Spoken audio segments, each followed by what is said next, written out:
Sir, Kanwar Shivratri की व्यवस्थाओं को लेकर आप क्या सोचते हैं? नताशा जी, पहले तो आपको इसलिए बधाई कि आपका YouTube चैनल नताशा वर्मा दिन पर दिन तरक्की कर रहा है और बड़ी खुशी होती है कि आप दोनों, संजीव जी और आप बड़ी मेहनत कर रहे हैं, तो उसका नतीजा दिखाई दे रहा है।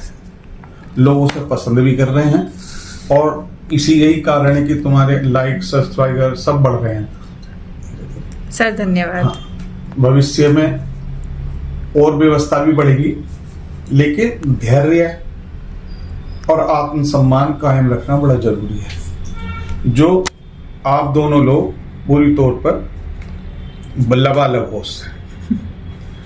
अब रही बात कांवड़ मेले की, तो कांवड़ मेला प्राचीन काल से भक्तों की भावनाओं से जुड़ा रहा है। ये धार्मिक तो है ही, मगर किस इसलिए, और दूसरी बात, द्वापर युग में क्या होता था, सतयुग में क्या होता, वो तो हमने देखा नहीं, लेकिन जिसे हम कलयुग कहते हैं, उसमें धर्म के प्रति जितनी आस्था बढ़ रही है वो अपने आप में बहुत उल्लेखनीय है। और एक बात और है कि धर्म में आस्था बढ़ रही है तो आम आदमी के प्रति भी सेवा भाव बढ़ रहे हैं। इसी दृष्टिकोण से पहले आदमी सोचता था अपने अपने लिए, अब ज्यादातर व्यक्ति अपने साथ साथ अपने आसपास और औरों के लिए भी सोचते हैं। दूसरे, सनातन धर्म को लेकर जो लोगों द्वारा विवाद खड़े करे जाते हैं, वो भी इसका एक महत्वपूर्ण कारण है कि भक्तों में एकजुटता आ रही है, और वो एकजुटता हमें बांधे रख रही है और हमें प्रचार प्रसार धर्म के आगे बढ़ा रही है, और आस्था हमारी और मजबूत हो रही है। ये तो रहा ही है। दूसरी बात, कांवड़ लेके चलना। आपको बता दूं कि मैं भी 6 बार कांवड़ लाया, 1 बार गंगा जी से और 5 बार हरिद्वार से। 1 बार मैं पूरा महादेव ले गया और 5 बार यहां लाया। कांवड़ियों को जो एक भगवान की भक्ति में लीन होकर चलते समय कष्ट नहीं दिखाई देते ना, वो सबसे बड़ी ताकत है। मैंने देखा पैर सूज जाते हैं, होले फुंसी निकल जाती है, खून बहता रहता है, कांवड़िया मस्ती में जय बम बोले, जय बम बोले, जय बम बोले करता चलता रहता है। तो ये भक्ति में शक्ति का एक बड़ा प्रतीक है। कांवड़ बच्चा उठाते, जब मैं पहली बार गया तो मैं सोच रहा था, हे राम, 10 कदम पैदल चलता 125 किलोमीटर से दूर कैसा हुआ। आपको ताज्जुब होगा, जो मेरे साथ के लोग थे 10-10, 15-15 साल से ला रहे थे, मैं उनसे भी 8 घंटे पहले कांवड़ लेके मेरे आ गया। तो वो शक्ति में भक्ति का प्रतीक है। अब संख्या बल की बस, मैं 1986 में आखिरी कांवड़ लाया, तो नताशा जी आपको ताज्जुब होगा कि उस दौरान तक कोई पानी नहीं पिलाता था। 86 में सबसे पहले हरियाणा के लोगों ने ज्वालापुर में नहर के किनारे कैंप लगाया, जिसमें हलवा, पूरी और चाय बांटी गई। मुजफ्फरनगर और नावले की नहर पर पिछले काफी वर्षों से लगते चले आ रहे थे, लेकिन उसके बाद क्या हुआ कि एकदम संख्या जिस प्रकार से कांवड़ियों की बढ़ती चली गई, उसी प्रकार से भक्तों की सेवा भावना भी बढ़ती चली गई। खतौली के पास मैंने एक महिला से कहा कि अम्मा जरा 1 गिलास पानी पिला दे, तो उन्होंने मना कर दिया कि वो सामने न ले, उस पर जाकर पी लियो। ये स्थिति थी कांवड़ियों की। उसके बाद एक पुलिस लाइन के सामने रुड़की रोड पे एक सदर के लाला जी थे, उन्होंने नींबू पानी का सड़क पर स्टॉल लगाया। ये तो थी 86 तक की बात। उसके बाद कांवड़ियों की संख्या बेइंतहा बढ़ती गई।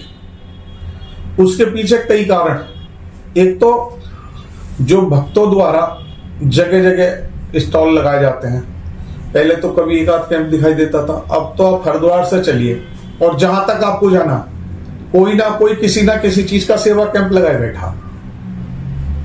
सेवा कैंप में आपको हलवा पूरी भी मिलेगी, देसी चाट पकौड़ी भी मिलेंगी, मिठाइयां भी मिलेंगी और खाना 36 जगह कहते हैं 56 भोग। अब सेवा कैंपों में 56 भोग मिलेंगे। तो ये तो कैंप लगाने वाले इनकी सेवा करके धर्म कमा रहे हैं और कांवड़ भाई जो है वो वहां से कांवड़ लाके भगवान को चढ़ा के धर्म कमा रहे हैं। तो दोनों अपनी अपनी तरीके से धार्मिक दृष्टि से पुण्य कमा रहे हैं लगे हुए, इसलिए संख्या बढ़ रही है। अब कैंप कैसे लग रहे हैं इतना? कैंप का यह है कि मैंने देखा कि आपके पास 100 रुपए है, हर कोई आया कि वो ऐसा ऐसा शिविर लगा रहा हूं और आप भी दो, तो आप 50 रुपए निकाल के तुरंत दे देंगे उसको, भले ही आपका बजट बिगड़ जाए। मगर वो जो भावना है ना धर्म की, वो इतनी विकराल है कि वो आदमी को जेब में से हाथ डाल के निकालने के लिए मजबूर कर दिया। फिर वो सोचता है अरे भगवान के नाम पे भगवान और देगा, और जिसकी आस्था उसे देता भी है। जितने भी शिविर लगाने वाले मैं देख रहा हूं दिन दूनी रात चौगने बढ़ रहे हैं, तो ये तो राह ही है। इसलिए कांवड़ की संख्या अब भक्ति भाव में कष्ट तो ही, लेकिन अब वो बात नहीं है कि साहब पानी भी नहीं मिलेगा या 10-20 किलोमीटर चले जा रहे हैं कोई आदमी दिखाई नहीं देगा, आपके पैरों में छाले पड़े कोई दवाई लगाने वाला नहीं मिलेगा। अब तो बाकायदे पूरी वाहनों की संख्या होती है जो हरिद्वार तक घूमती है दवाई लेके, समय लेके, स्टाइल लेके, तो इसलिए ये बढ़ती जा रही है। अब रही कांवड़ शुरू होने के बाद, वैसे तो पहले एक दिन रास्ते रोके जाते थे क्योंकि कांवड़ी भी कम आती थी और सारी हुए थे। अब धीरे धीरे 2 दिन हुए, 3 दिन हुए, फिर 5 दिन हुए, अब 11 दिन बंद होने लगा। इससे क्या होता है कि 11 दिन में कांवड़ी तो आते नहीं, बाहर निकलने वालों को भी समस्या नहीं है, लेकिन एक भय उत्पन्न हो जाता है कि घर से निकलने, अरे यार रास्ते बंद होंगे, को पुलिस वाला बेइज्जती करेगा इसलिए आप क्यों जाओ, या रास्ता काट के बदल के चले जाओ। उससे एक्सीडेंट भी बढ़ रहे, नियमों का वो भी उल्लंघन हो रहा और आम आदमी परेशान भी हो रहा। अगर सरकार सिर्फ 3 दिन के लिए व्यवस्था ये करे तो इतनी समस्या नहीं होगी।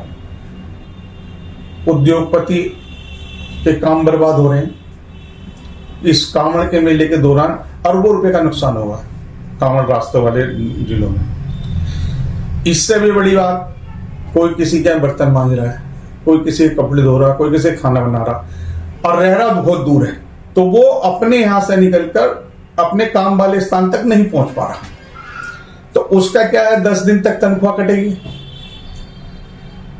गरीब आदमी क्या करेगा? इन सब चीजों को ध्यान में रखकर मेरा स्पष्ट मानना है कि सरकार को कोई ऐसी व्यवस्था करनी चाहिए कि जो कांवड़ का मेला भी शांति से और सबकी आस्था के और शुभकामनाओं के साथ बीते और आम आदमी को भी समस्या ना हो। जैसे सरकार ने पिछले 20 साल में कांवड़ियों की सुविधा के लिए बहुत ध्यान दिया, इसमें कोई दो राय नहीं, चाहे सरकार किसी की भी रही हो। ये नहीं कि बचपन से मुलायम सिंह में ऐसा था, अखिलेश की भी था, सब में ऐसा ही था। क्योंकि आप देखो मेरठ से बाहर के कांवड़ियों को आसानी से और सुविधाजनक से निकालने के लिए खतौली की पुल नहर से गाजियाबाद तक, हिंडन तक कांवड़ मार्ग का निर्माण हुआ, जिसमें अरबों खरबों रुपए लगे। और अब आसपास के इलाकों में समझ लो तो परतापुर बाईपास बना। अगर इनसे कांवड़ियों को, जो मोदी नगर से आगे का कांवड़िया है, उसे चौधरी चरण सिंह कांवड़ मार्ग से भेजा जाए, जो मोदी नगर और यहाँ के आसपास के गांव के इधर के, उन्हें परतापुर उससे भेजा जाए, तो आप ये समझ लो कि मेरठ नगर में व्यवस्था किसी भी प्रकार की करने की आवश्यकता नहीं है। क्यों कि यहाँ 2 दिन आते हैं कांवड़िए, एक दिन पहले आएंगे और रात भर आएंगे और सुबह को जल चढ़ाएंगे, उसके बाद पता ही नहीं चलता कहाँ चले गए। मंदिरों पे भीड़ रहती है, उसके बाद कहीं नहीं होता। इसलिए मेरा पुरजोर मांग है और सुझाव भी है कि जिस समय इतनी व्यवस्था शहरों में कर रहे हैं ना, इतनी व्यवस्था अगर हम खतौली की नहर पे कर ले तो हमारी आधी समस्याएं, और जो नागरिक हैं, जो कॉलोनियों में लोग बंद हो गए, गांव में बंद हो गए, निकले कैसे? कट बंद कर दिया, आदमी जा ही नहीं सकता। उनको इन समस्याओं से परेशान से हल मिलेगा, अपने घर से भी निकलेंगे, काम भी रूटीन में चलाएंगे, और सही बात, जब खुश रहेंगे तो प्रशासन को भी सहयोग करेंगे और कांवड़ियों को भी सहयोग करेंगे और उन्हें शुभकामनाएं भी देंगे। तो ये सबसे बड़ी बात है कि सरकार को जो इंतजाम करे हैं उनका उपयोग भी करें। अंदर तो आदमी को रोक देंगे, लेकिन जहां रोकना चाहिए वहां नहीं रोक रहे जी। आज ही देखिए, यहाँ जो कांवड़िया आ रहा चढ़ाएगा तो 10,000 तक म्यूजिक दिस होगी। यहाँ क्यों आ रहा? जाना उसे राजस्थान, हरियाणा और दिल्ली, तो उसे चरण सिंह वहां से निकालो ना जी। तो कोई समस्या नहीं। जी सर, शिव भक्तों की तादाद लगातार बढ़ती जा रही है, इसके पीछे क्या कारण है? जैसे मैंने पहले कहा नताशा जी कि कलयुग में हम धर्म के प्रति बहुत आशावान हैं। तुमने देखा होगा, कहते हैं साहब, वो पूर्व में गांव में दूध की नदियां बहती थी, लोग बड़ा स्वागत सत्कार करते थे। लगभग 70 साल उम्र तो मेरी है, और क्योंकि भुखमरी थी और गरीबी थी तो 2-3 साल में जवान हो गए और समझदार भी हुए। हमने कहीं नहीं देखा कि गांव में कहीं दूध की नदियां बह रही थी, या आप किसी के यहां जाओ तो आपको चाय की जगह दूध पिला रहा हो, या किसी भूखे को खाना खिला रहा हो। लेकिन वर्तमान में लोगों को घर में रोटी भले ही ना हो, धर्म के नाम पे सब कुछ करेंगे और गरीब की सेवा के लिए आगे बढ़कर अपने आप को समर्पित कर देंगे। इसके लिए आप कोरोना को देख लो। तो ये जो संख्या बढ़ रही है, ये इसलिए बढ़ रही है कि जितना और लोग किसी भी प्रकार से बहुसंख्यकों की भावनाओं से खेल रहे हैं ना, कि जो उनका धाम का से, हमारा देश जो है लोकतंत्र का सबसे बड़ा देश है, हम सब धर्म सद्भाव के मानने वाले हैं, सबके धर्मों का आदर करते हैं, हमारे धर्म को लेकर ज्यादा टोंटी करी जाती है। तो जब आप देखो, जब कोई परेशान होता है ना घर में, जैसे कोई आया, घर में सब लड़ रहे हैं, एक बच्चे को किसी ने आके मार दिया, तो वो लड़ाई छोड़कर सब एक हो जाएंगे और उसे घेर लेंगे। वही कांवड़ियों संख्या है कि जिस प्रकार से लोग, कोई सनातन धर्म की बात कह रहा जी ये सब यूं है, कोई कह रहा जी ऐसा है, कोई कह रहा तिलक तराजू तलवार, कोई कुछ कह रहा, तो इसने बहुसंख्यकों को एक करना है। और वो एकता जो है वो हर जगह दिखाई दे रही है। और कांवड़ में भक्तों की संख्या बढ़ने का एक सबसे बड़ा महत्वपूर्ण मुद्दा यह है। और दूसरा यह है कि भाई हरिद्वार से लेकर यहां तक उन्हें कहीं ऐसा कष्ट नहीं है कि जो वो आने जाने में उन्हें समस्या हो, इसलिए कांवड़ियों की संख्या बढ़ रही है। सर, प्रशासन, पुलिस, सरकार ऐसा क्या करे जो यह सब चीजें बिना विवाद के निपट जाए? नताशा जी, आपने बहुत बढ़िया बात उठाई। मैं पिछले 30 साल से मांग कर रहा हूं, और क्योंकि मैं खुद कांवड़ लाया हूं, मैंने उस समय के कष्ट भी देखे हैं और अब के देखे हैं। भगवान के आशीर्वाद से अब कष्ट नहीं होते शिव भक्तों को।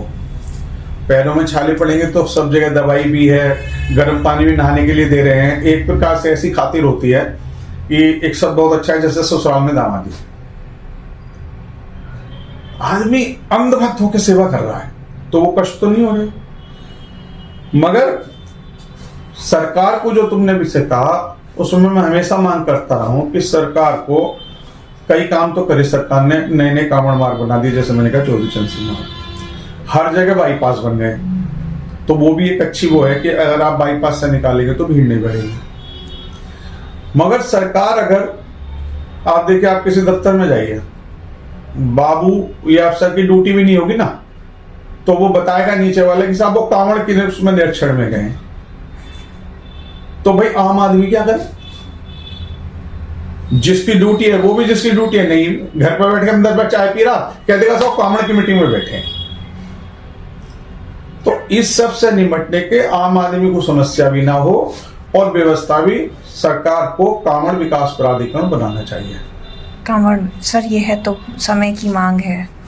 और ये केंद्र और प्रदेशों में सब जगह हो जहां कांवड़ का मेला लगता है। वैसे आपको बता दूं, कम या ज्यादा पूरे देश में अलग अलग समय में भी कांवड़ का जल चढ़ता है। कांवड़ विकास प्राधिकरण बनने से यह फायदा हो जाएगा कि एक तो उसके लिए पूरे साल क्या क्या योजना बननी चाहिए, कैसे कैसे होनी चाहिए, वो बनेंगी। कांवड़ियों की सुविधा के लिए भी ध्यान करा जाएगा और पब्लिक की सुविधा के लिए भी ध्यान करा जाएगा। अलग मंत्री होगा विभाग का, तो एक छोटी सी बात है, राजनाथ तक खुश हो जाएगा कि मैं भी मंत्री हूं भाई, और उसमें लोगों को रोजगार भी मिलेगा। बिल्कुल सर। और जो समस्या है कि मैं दफ्तर में गया, अपना काम लेकर एप्लीकेशन, पता चला वहां लेने वाला ही कोई नहीं जी, तो वो कम होगा, वो कम होगा। क्योंकि उसका काम तुरंत होगा। लोगों के काम सुचारू रूप से चलते तो सबसे बड़ी मांग है कि जैसे चौधरी चरण सिंह मार्ग बनाया है, ऐसे ही रास्ते बाहरी क्षेत्रों में और बनाए जाए, सभी जगह, चाहे वो मेरठ हो, चाहे मुजफ्फरनगर हो, चाहे बागपत हो। और विकास प्राधिकरण जरूर बनना चाहिए, कांवड़ विकास प्राधिकरण बनना। एक दिन ऐसा होगा, होना कभी मैं नहीं चाहता हो, कि कोई न्यायालय जाएगा, अपनी बात कहेगा, और ये इतनी विकराल समस्या है आम आदमी के सामने कि सबको सोचना पड़ेगा। तो जो कठिनाई खड़ी होंगी वो बहुत भयंकर होंगी। कांवड़ विकास प्राधिकरण बनने से ये सब समाप्त हो जाएंगे। धन्यवाद सर, आपकी राय बहुत महत्वपूर्ण है सबके लिए। तुम ये